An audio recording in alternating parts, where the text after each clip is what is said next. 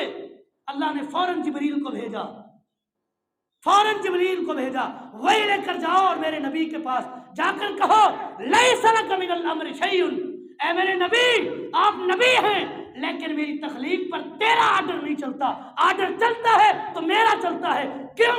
الا لہ الخلق والامر، جو چیز پیدا کی ہے اس کی پیدائش کرنے والا بھی میں ہوں، اس پر آرڈر بھی میرا چلتا ہے۔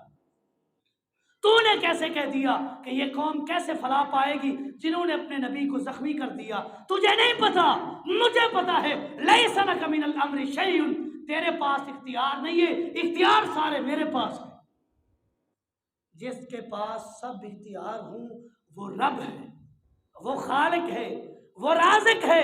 جس نقطے کی طرف میں آپ کو لے کر آنا چاہتا ہوں وہ یہی ہے، الحمدللہ رب العالمین، تمام تعریفیں اس رب کے لیے جو عالمین کا رب ہے۔ انشاءاللہ رب کے دو معنی اور رہتے ہیں، لگاتار جمعوں میں انشاءاللہ بیان کریں گے۔ ٹائم ختم ہو گیا، ھذا ما عندی واللہ اعلم بالصواب وما توفیقی الا باللہ۔